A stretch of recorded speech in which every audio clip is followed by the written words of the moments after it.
رسول اللہ صلی اللہ علیہ وسلم تہجد کے لیے اٹھے تو آپ نے بیٹھنے کے بعد آسمان کی طرف نظر کر کے سورۃ آل عمران کی آخری 11 آیات 190 سے 200 تک پڑھی. چلیے ان آیات کی تلاوت سنتے ہیں تاکہ آپ کے دل میں بھی اترے. زمین اور آسمانوں کی پیدائش میں، رات اور دن کے باری باری آنے میں یقیناً ان عقل مند لوگوں کے لیے بہت نشانیاں ہیں جو اٹھتے بیٹھتے اور لیٹتے ہر حال میں اللہ کو یاد کرتے ہیں اور زمین اور آسمانوں کی ساخت میں غور و فکر کرتے ہیں. پھر بے اختیار پکار اٹھتے ہیں، اے ہمارے رب، یہ سب کچھ تو نے فضول اور بے مقصد نہیں بنایا، تو اس عیب سے پاک ہے. بس اے ہمارے رب، ہمیں آگ کے عذاب سے بچا. تو نے جسے آگ میں ڈالا اسے در حقیقت بڑی ذلت اور رسوائی میں ڈال دیا، اور ایسے ظالموں کا کوئی مددگار نہ ہوگا.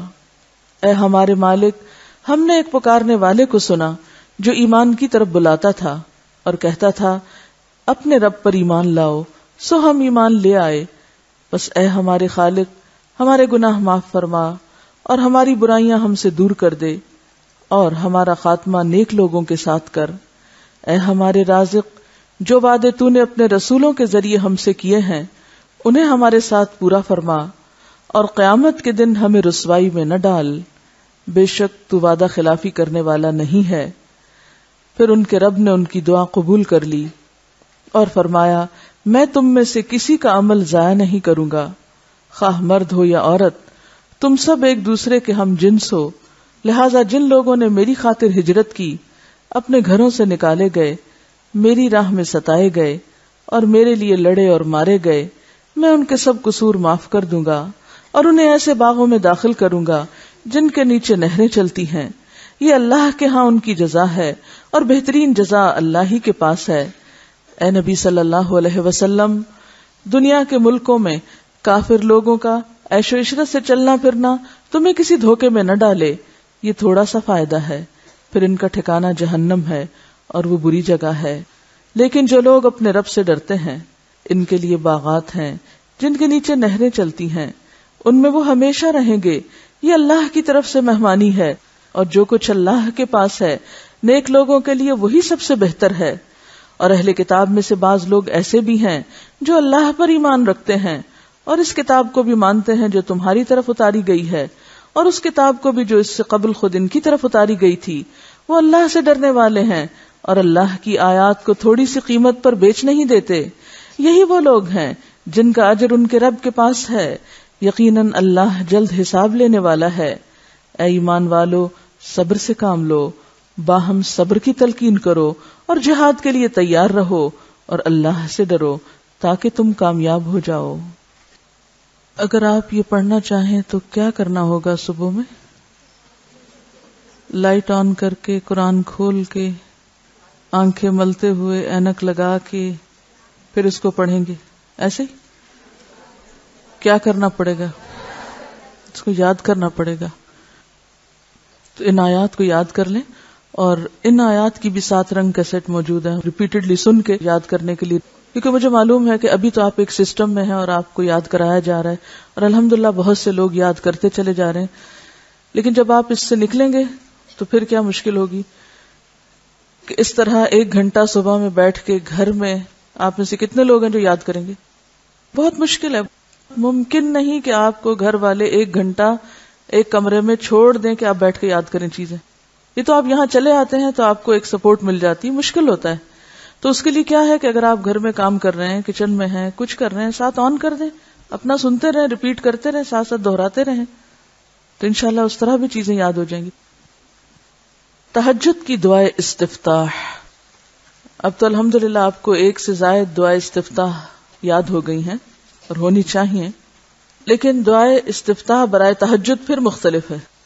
آپ دیکھیے کہ کیوں، آپ الفاظ دیکھیں گے تو سمجھ میں آئے گا. حضرت ابن عباس رضی اللہ عنہ روایت کرتے ہیں کہ جب رسول اللہ صلی اللہ علیہ وسلم رات کو تہجد کے لیے کھڑے ہوتے تو تکبیر تحریمہ کے بعد یہ پڑھتے، یعنی اللہ اکبر کہہ کے ہاتھ باندھ کے یہ دعا پڑھتے: اللہم لک الحمد انت قیم السماوات والارض ومن فیہن وَلَكَ الْحَمْدُ لَكَ مُلْكُ السَّمَاوَاتِ وَالْأَرْضِ وَمَنْ فِيهِنَّ وَلَكَ الْحَمْدُ أَنْتَ نُورُ السَّمَاوَاتِ وَالْأَرْضِ وَلَكَ الْحَمْدُ أَنْتَ مَلِكُ السَّمَاوَاتِ وَالْأَرْضِ وَلَكَ الْحَمْدُ أَنْتَ الْحَقُّ وَوَعْدُكَ الْحَقُّ وَلِقَاؤُكَ حَقٌّ وَقَوْلُكَ حَقٌّ وَالْجَنَّةُ حَقٌّ وَالنَّارُ حَقٌّ وَالنَّبِيُّونَ حَقٌّ وَمُحَمَّدٌ صلی اللہ علیہ وسلم حق والساعة حق اللہم لک اسلمت وبک آمنت وعلیک توکلت وإلیک انبت وبک خاصمت وإلیک حاکمت فاغفر لی ما قدمت وما اخرت وما اسررت وما اعلنت انت المقدم وانت المؤخر لا الہ الا انت۔ الہی تیرے ہی لیے ہے ساری تعریف، زمین و آسمان اور جو کچھ ان میں ہے سب کو تو ہی قائم رکھنے والا ہے۔ تیرے ہی لیے ہے ساری تعریف، زمین و آسمان اور جو کچھ ان میں ہے اس سب کی بادشاہی تیرے ہی لیے ہے۔ تیرے ہی لیے ہے ساری تعریف، تو ہی روشن کرنے والا ہے زمین و آسمان کو، تیرے ہی لیے ہے ساری تعریف۔ تو ہی بادشاہ ہے زمین و آسمان کا، تیرے ہی لیے ہے ساری تعریف۔ تو حق ہے، تیرا وعدہ حق ہے، تیری ملاقات حق ہے، تیرا کلام حق ہے، جنت حق ہے، جہنم حق ہے، تمام انبیاء حق ہیں اور محمد صلی اللہ علیہ وسلم حق ہیں، قیامت حق ہے۔ الہی میں تیرے سامنے جھک گیا، میں صرف تیرے ساتھ ایمان لایا، میں نے صرف تجھی پر بھروسہ کیا، میں نے صرف تیری طرف رجوع کیا، صرف تیری ہی مدد سے دشمنوں سے جھگڑتا ہوں، میں نے صرف تجھے ہی اپنا حاکم مانا، سو تو میرے اگلے پچھلے اور ظاہر و پوشیدہ اور جنہیں تو مجھ سے زیادہ جانتا ہے سارے کے سارے گناہ معاف کر دے۔ تو ہی آگے کرنے والا ہے، تو ہی پیچھے ڈالنے والا ہے، تیرے سوا کوئی سچا معبود نہیں ہے۔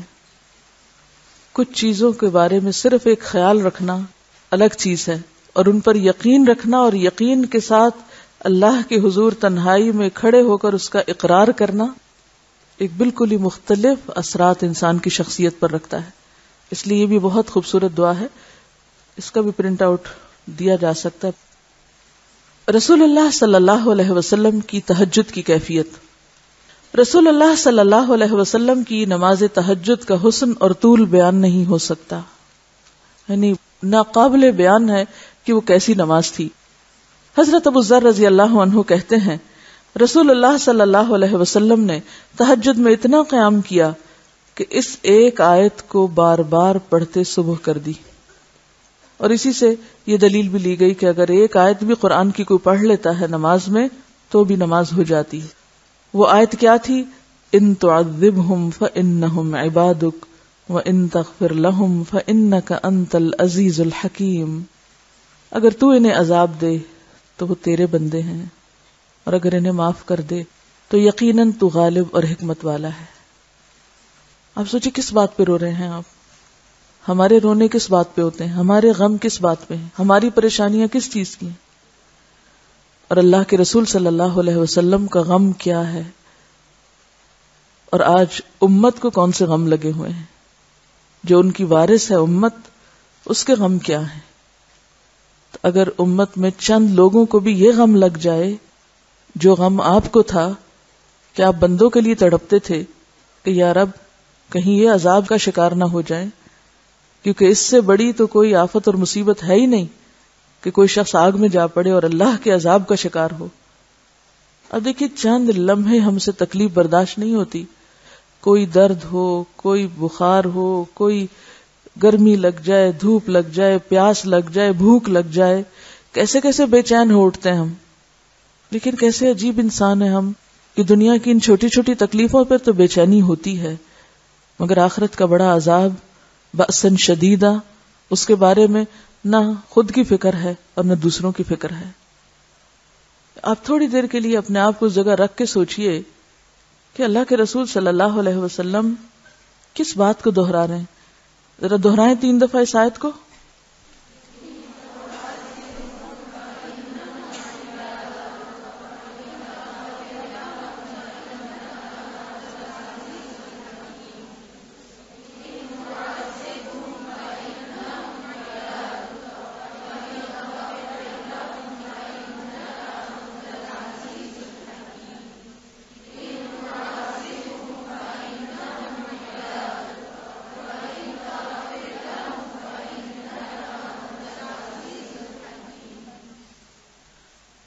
کیا سوچ میں آتا ہے کہ آپ کیوں رو رہے تھے اور کیوں ایک ہی آیت پڑھے چلے جا رہے تھے تاکہ صبح ہو گئی، آگے نہیں بڑھے؟ کیونکہ جو کچھ پیچھے فرمایا کہ انت الحق وقولک حق والجنت حق والنار حق، جو ان ساری چیزوں کو حق سمجھتا ہے وہ واقعی پھر اس کو محسوس کر سکتا ہے کہ بندوں کا عذاب میں جانا اور ان کا بخشے جانا کیا معنی رکھتا ہے اور کتنا بڑا فرق ہے۔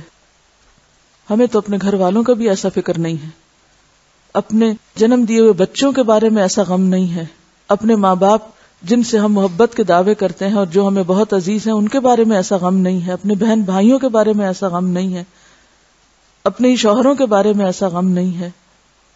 دنیا میں یہ سب پیارے اگر ہم سے دور ہو جاتے ہیں تو ہم ضرور روتے ہیں کہ ماں باپ جدا ہو گئے، بچے جدا ہو گئے، بہن بھائی جدا ہو گئے، لیکن اگر آخرت میں یہ سب جدا ہو گئے پھر کیا ہوگا؟ دنیا کی جدائیاں تو عارضی ہوتی ہیں، کچھ عرصے کے لیے جدا ہوئے پھر آ ملے، اور اگر آخرت میں یہ جدائی ہو گئی تو ہمیشہ کے لیے ہو جائے گی۔ تو جس شخص کو یہ بات سمجھ آ جائے وہ اپنے ہر پیارے کے لیے تڑپ اٹھے، اور آپ صلی اللہ علیہ وسلم صرف اپنے رشتہ داروں کے لیے نہیں، وہ تو سارے انسانیت کے لیے رحمت بنا کے بھیجے گئے تھے، وہ تو سب کے لیے تڑپتے تھے، وہ تو سارے عباد کے لیے تڑپتے تھے، صرف مسلمانوں کے لیے نہیں، صرف اپنے دوستوں کے لیے نہیں، وہ تو ساری انسانیت کے لیے تڑپتے تھے۔ عبادک، میں تو یہ دیکھتی ہوں کہ دنیا میں بھی بعض اوقات ہم کسی انسان کی جدائی پہ اس لیے روتے ہیں کہ خود ہمارا لاس ہوتا ہے نا، یہ بھی ایک سیلفشنس ہی ہوتی ہے۔ ہم بتا دوسرے کو یہ روتے ہیں کہ ہم تیری خاطر رو رہے ہیں، لیکن رو اپنی خاطر رہے ہوتے ہیں پھر بھی۔ کبھی غور کریں نا آپ، کسی کے جانے پہ، کسی کی جدائی پہ کیوں روتے ہیں؟ کہ ہمارا لاس ہوا ہے نا، ہمارا نقصان ہوا ہے۔ پھر اگین اپنے ہی لیے سیلفش ہیں۔ کوئی فوت ہو جاتا ہے، معلوم نہیں اس کی آخرت کتنی بہتر ہوگی، وہ کس فتنے سے بچ گیا، لیکن ہم رو رہے ہیں اور صبر ہی نہیں کر رہے اور چین ہی نہیں پا رہے اللہ کے فیصلے پر جو شاید اس بندے کے حق میں بہت بہتر تھا۔ کیوں روئے چلے جا رہے ہیں؟ کہ ہمارے چاہنے والوں میں کمی ہو گئی، یا ہم جس کو چاہتے تھے وہ ہمیں نظر نہیں آ رہا۔ تو اگین پھر فائدہ کس کا دیکھ رہے ہیں؟ اپنا ہی دیکھ رہے ہیں نا۔ احسان دوسروں پہ جتاتے ہیں کہ تمہارے غم میں ہم روتے ہیں، تمہارے لیے روتے ہیں، روتے اپنے لیے۔ یہ ہے سچا رونا جو بندوں کے لیے رونا ہوتا ہے کہ اللہ تیرے بندے تکلیف میں نہ پڑ جائیں۔ تو ہمیں اس خود غرضی سے باہر نکلنے کی ضرورت ہے کہ جو ہم ہر وقت اپنی ہی ذات اور اپنے ہی فائدے اور نیکی کے کاموں میں بھی خود غرض ہیں، اس میں بھی صرف خود اکیلے ہی چلنا چاہتے ہیں اور دوسروں کو ساتھ نہیں لینا چاہتے۔ قرآن پڑھتے بھی ہیں تو سمجھ کے نہیں پڑھتے، کھینچ کھینچ کے پڑھتے ہیں، بعض اوقات صرف الفاظ ہی دہراتے رہتے ہیں رٹے رٹائے، روح نہیں ہے۔ تو جب دین سے روح نکل جاتی ہے تو پھر وہ صرف ایک خول رہ جاتا ہے جو ہم مصنوعی طور پہ اپنے اوپر چڑھا لیتے ہیں، وہ پھر دین دوسروں کے لیے ہو جاتا ہے، وہ اپنی ذات کے لیے نہیں رہتا۔ حضرت حذیفہ رضی اللہ عنہ نے نبی صلی اللہ علیہ وسلم کو تہجد پڑھتے دیکھا۔ وہ کہتے ہیں سورۃ فاتحہ کے بعد آپ نے سورۃ بقرہ پڑھی، پھر رکوع کیا۔ اب دیکھیے کہ کبھی تو آپ نے ایک آیت پہ ساری رات گزار دی اور کبھی ایک پوری سورت پڑھی، طویل قرات۔ سورۃ البقرہ 2.5 پاروں پر مشتمل۔ ہم تو صرف کوئی مر جائے تو اس دن پڑھتے ہیں، زندگی میں پڑھنے کی ضرورت نہیں۔ ہر چیز کو الٹا دیا نا ہم نے بدعتیں ایجاد کر کے۔ جو کام جہاں کرنا چاہیے تھا وہاں تو کرتے نہیں، اور جہاں نہیں کہا گیا وہاں پابندی سے کر رہے ہیں۔ آپ نے سورۃ البقرہ پوری پڑھی، پھر رکوع کیا۔ آپ کا رکوع آپ کے قیام کی مانند تھا۔ کتنا طویل ہوگا؟ جتنی دیر سورۃ البقرہ پڑھی اتنی دیر آپ جھکے رہے۔ پھر آپ نے رکوع سے سر اٹھایا، آپ کا قومہ آپ کے رکوع کی مانند تھا۔ پھر دیر تک اللہ کی حمد و ثنا بیان کرتے رہے۔ پھر آپ کا سجدہ آپ کے قومہ کی مانند تھا، طویل سجدہ کیا۔ آپ دونوں سجدوں کے درمیان جلسہ میں اپنے سجدے کی مانند بیٹھے تھے، یعنی 2 سجدوں کے بیچ میں بھی دیر تک بیٹھے۔ بس آپ نے 4 رکعتوں میں سورۃ البقرہ، سورۃ آل عمران، سورۃ النساء اور سورۃ المائدہ پڑھی، اور یہ 4 رکعتوں میں پڑھا۔ یہ تھی نبی رحمت صلی اللہ علیہ وسلم کی نماز تہجد۔ صرف 4 رکعات میں 7.25 پارے پڑھے، یعنی سورۃ المائدہ اگر پوری ہو تو جی ہاں 7ویں میں شروع ہوتی ہے اور آگے تک چلتی، تقریباً 7.25 پارے۔ پھر رکوع، قومے، سجدے اور جلسے کی درازی یعنی طوالت، اور ان میں تسبیحوں اور دعاؤں کو کثرت سے پڑھنا آپ پہ ختم تھا، کوئی اس سے آگے نہیں بڑھ سکا۔ حضرت حذیفہ رضی اللہ عنہ بیان کرتے ہیں کہ میں ایک رات نبی صلی اللہ علیہ وسلم کے ساتھ نفلی نماز میں شریک ہوا۔ آپ نے سورت بقرہ شروع کی، میں نے سوچا کہ آپ 100 آیات پڑھ کر رکوع میں جائیں گے، مگر آپ پڑھتے چلے گئے۔ میں نے خیال کیا سورت بقرہ کو 2 رکعتوں میں تقسیم کریں گے، لیکن آپ پڑھتے رہے۔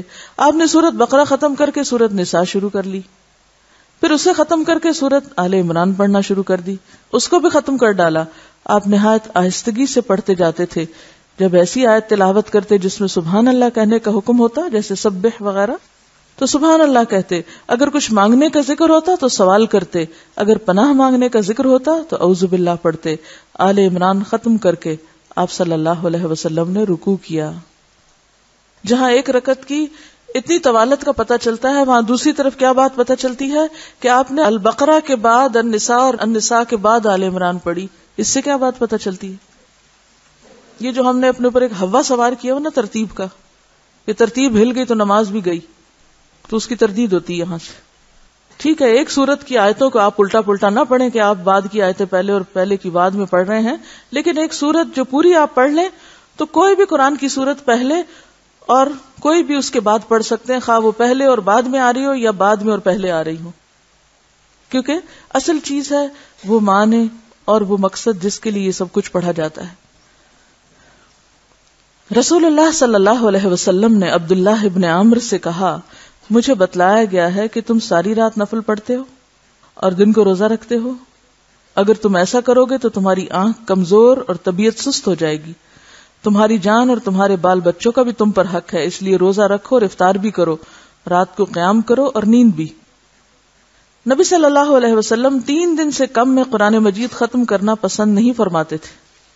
آپ نے حضرت عبداللہ بن عمرو سے فرمایا، 1 ماہ میں قرآن پاک ختم کر لیا کرو، یعنی روز کا پارہ، اور اسی پہ بعد کے لوگوں نے پھر پاروں کی تقسیم کی قرآن پاک میں۔ انہوں نے عرض کی، میں اس سے زیادہ تلاوت کرنے کی طاقت رکھتا ہوں۔ آپ نے فرمایا تو 20 دن میں ختم کر لیا کرو۔ انہوں نے کہا میں اس سے زیادہ کی طاقت رکھتا ہوں۔ آپ نے فرمایا 7 دن میں ختم کر لیا کرو، اس سے زیادہ کی اجازت نہیں۔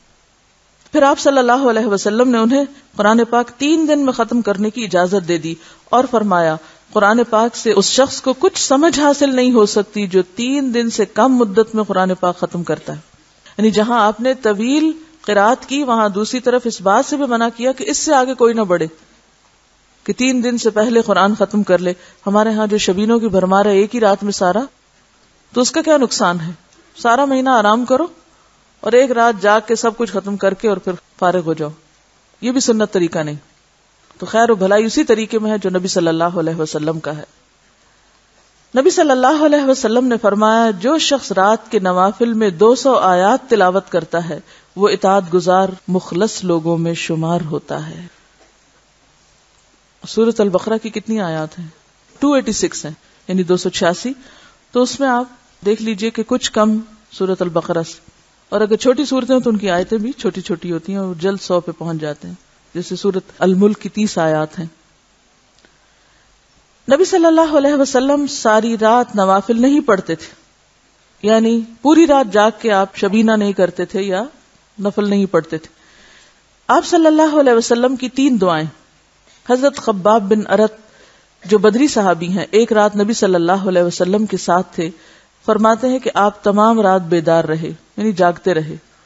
یہ نسائی کے الفاظ ہیں، تاہم تمام رات سے مراد رات کا بیشتر حصہ ہے، کیونکہ دوسری روایات میں آپ کے ساری رات جاگنے کی نفی آئی ہے، تو ساری رات سے مراد یہاں مبالغے کے لیے کہا گیا ہے، مکمل ساری رات نہیں۔ ترمذی کے الفاظ میں ہے فَأَطَالَهَا، آپ نے لمبی نماز پڑھی۔ قرآن مجید نے بھی آپ کو ساری رات نہیں بلکہ رات کا کچھ حصہ قیام کرنے کا حکم دیا۔ قُمِ اللَّيْلَ إِلَّا قَلِيلًا نِصْفَهُ أَوِ انقُصْ مِنْهُ قَلِيلًا أَوْ زِدْ عَلَيْهِ وَرَتِّلِ الْقُرْآنَ تَرْتِيلًا۔ اگر مان بھی لیا جائے کہ آپ نے کسی وقت ساری رات قیام کیا تھا تو یہ بات آپ کے خصائص میں شمار ہوگی، ورنہ حقیقت وہی ہے جو حضرت عائشہ نے بتا دی، اور وہ فرماتی ہیں، میں نہیں جانتی کہ اللہ کے نبی نے کبھی ایک رات میں سارا قرآن پڑھا ہو یا صبح تک ساری رات نماز پڑھی ہو، یعنی ایسا نہیں ہے۔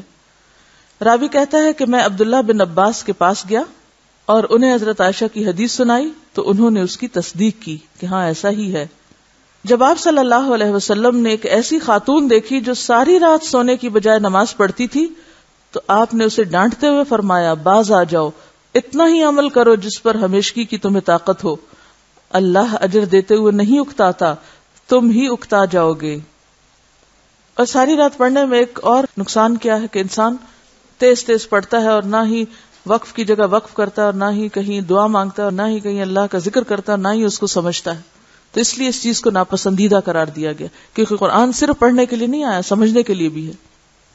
تو یہ بات کہ آپ تمام رات بیدار رہے، اس سے مراد کیا ہے؟ رات کا بڑا حصہ، اور اگر واقعی جاگے بھی تو کبھی ایک آدھ دفعہ، وہ آپ کی خصائص میں سے ہے، اور نوافل ادا کرتے رہے یہاں تک کہ صبح صادق ہو گئی۔ جب آپ نے سلام پھیرا یعنی نماز سے، جب آپ نے نماز سے سلام پھیرا تو حضرت خباب نے عرض کیا یا رسول اللہ، میرے ماں باپ آپ پر قربان، آج رات جس طرح آپ نے نوافل پڑھے اس سے پہلے میں نے کبھی آپ کو اس طرح نماز ادا کرتے نہیں دیکھا۔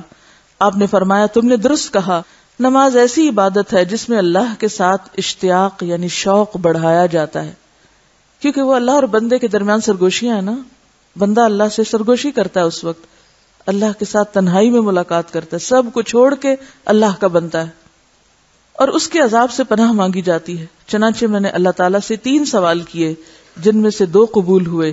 ایک سوال یہ کہ اللہ میری امت کو سابقہ امتوں کی طرح تباہ و برباد نہ کرے، اس کو اللہ نے قبول فرمایا۔ دوسرا سوال یہ کہ میری امت پر دشمنوں کو غلبہ حاصل نہ ہو، یہ بھی قبول کر لیا گیا۔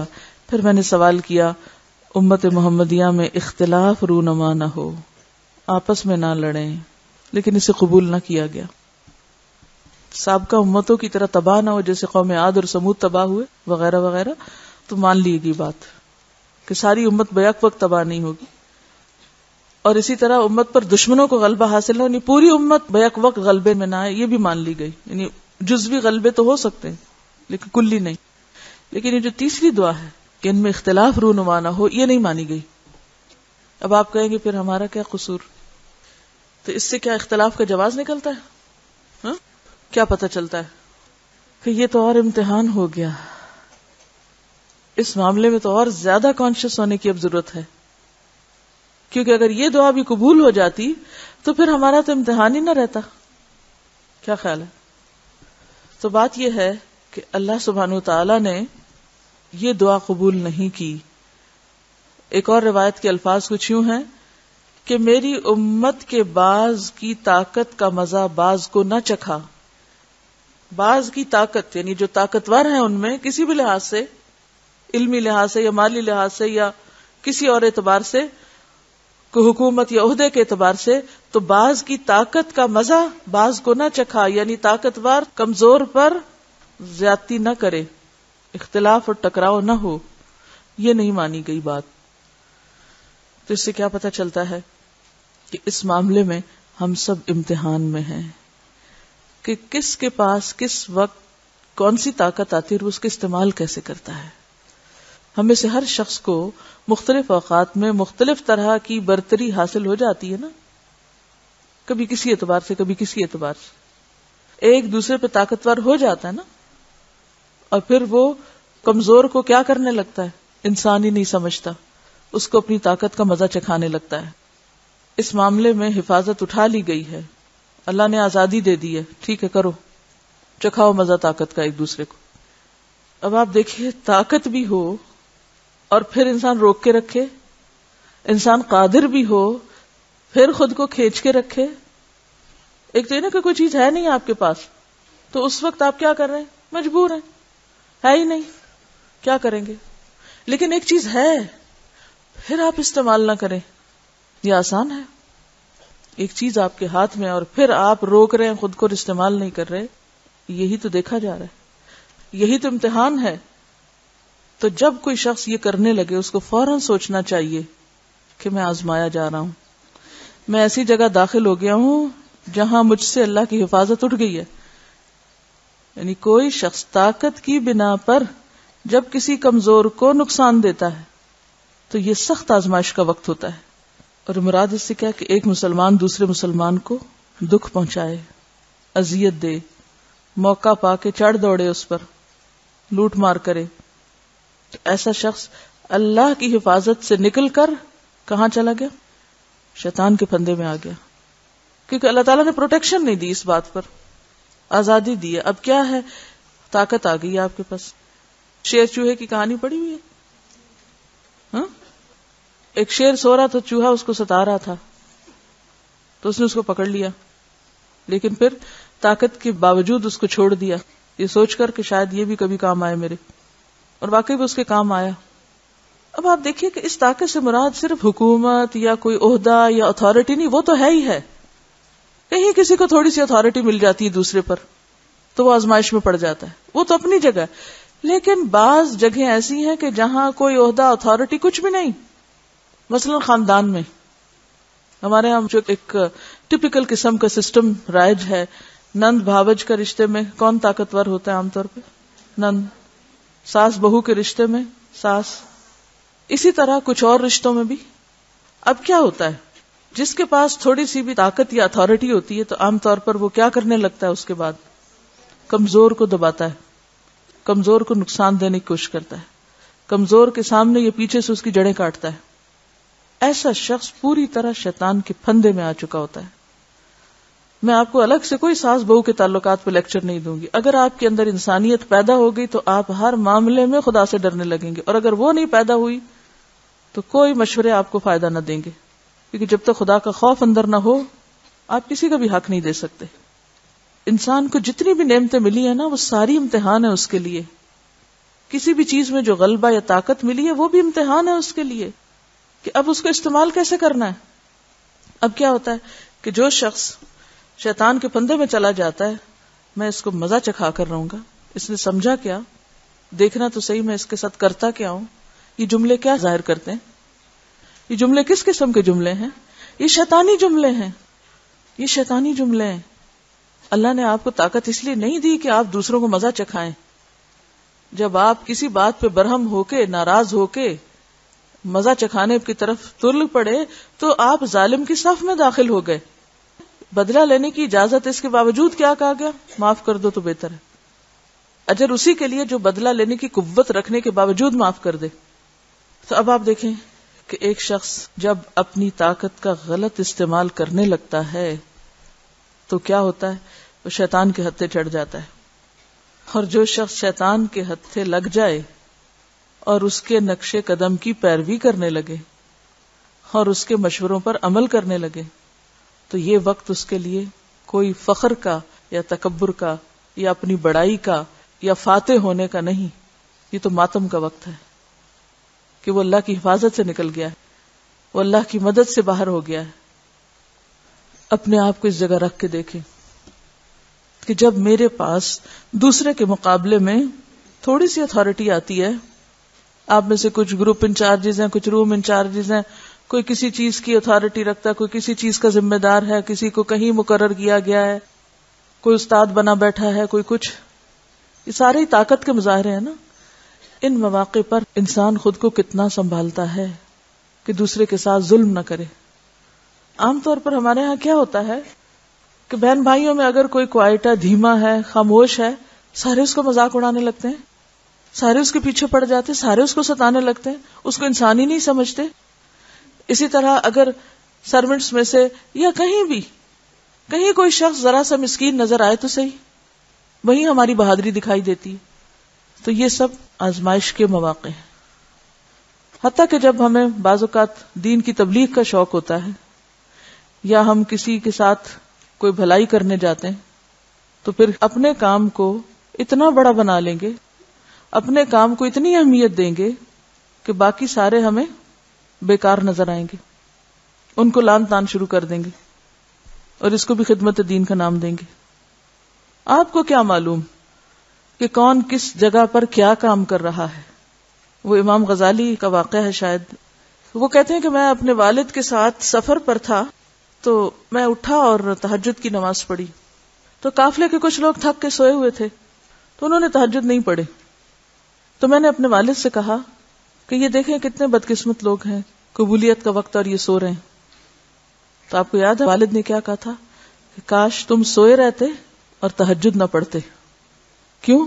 اس لیے کہ انہوں نے تہجد تو نہیں پڑھے لیکن کسی کی برائی بھی نہیں کی. نیکی نہیں کمائی تو ایسا گناہ بھی نہیں کیا کہ جس سے عمل برباد ہو جائے. اور تم نے تہجد پڑھ کے جب دوسروں کی برائیاں شروع کر دی اور دوسروں کو حقیر سمجھنا شروع کر دیا تو تہجد پڑھ کے بھی گنوا دیے. بعض اوقات صرف اللہ کی توفیق سے کوئی نیکی کرنے کا جب ہمیں موقع مل جاتا ہے تو ہم اپنے آپ کو اتنی بڑی چیز سمجھنے لگتے ہیں کہ دوسرے سارے ہمیں حقیر نظر آنے لگتے ہیں اور تان و تشنیع کی الغار شروع کر دیتے ہیں. تو لوگوں کی غلطیوں پر حقارت کی نگاہ ڈالنا یہ بھی درست نہیں. یعنی غلط کرنے والوں کو حقیر سمجھنا یہ بھی صحیح نہیں. یہ اس وقت ہوتا ہے جب لا حول ولا قوت الا باللہ کو ہم بھولتے ہیں کہ قوت ساری اللہ کی ہے. جب یہ سبق ہم بھولتے ہیں تو اس وقت کیا ہوتا ہے, پھر اپنی طاقت کا زوم آنے لگتا ہے, اور جب اپنے اندر طاقت محسوس ہونے لگتی ہے تو پھر ہم دوسروں کو حقیر سمجھنے لگ جاتے ہیں. ایبسولوٹ اتھارٹی کرپٹس ایبسولوٹلی, یعنی جہاں بھی ایک قہر اور جبر ہوتا ہے وہاں پھر ہر چیز تباہ و برباد ہو کے رہ جاتی. رسول اللہ صلی اللہ علیہ وسلم رات کے نوافل میں کبھی سری اور کبھی جہری قرات فرماتے. جب آپ صلی اللہ علیہ وسلم گھر میں نوافل ادا کرتے تو حجرے میں آپ کی قرات سنائی دیتی تھی. آپ صلی اللہ علیہ وسلم ایک رات باہر نکلے تو آپ نے دیکھا کہ حضرت ابوبکر آہستہ قرات سے نفل پڑھ رہے ہیں اور حضرت عمر نوافل میں اونچی آواز سے قرات کر رہے ہیں. جب وہ دونوں رسول اللہ صلی اللہ علیہ وسلم کی خدمت میں حاضر ہوئے تو آپ نے ابو بکر سے فرمایا, اے ابو بکر, رات میں تیرے پاس سے گزرا تو پست آواز سے نفل پڑھ رہا تھا. انہوں نے عرض کیا, یا رسول اللہ, جس اللہ سے میں سرگوشی کر رہا تھا اس تک میری آواز پہنچ رہی تھی. پھر آپ نے عمر رضی اللہ عنہ سے کہا کہ رات میں تیرے پاس سے گزرا تو اونچی آواز کے ساتھ نفل پڑھ رہا تھا. تو انہوں نے عرض کیا, یا رسول اللہ صلی اللہ علیہ وسلم, میں سوئے ہوں کو بیدار کرنا چاہتا تھا, اوروں کو بھی جگانا چاہتا تھا کہ وہ بھی تہجد پڑھیں, اور شیطان کو بھگانے کا ارادہ رکھتا تھا. اس پر آپ نے ابو بکر کو ذرا اونچی آواز سے اور عمر کو ذرا نیچی آواز سے پڑھنے کا حکم دیا, کیونکہ بہترین راستہ اعتدال کا راستہ ہے.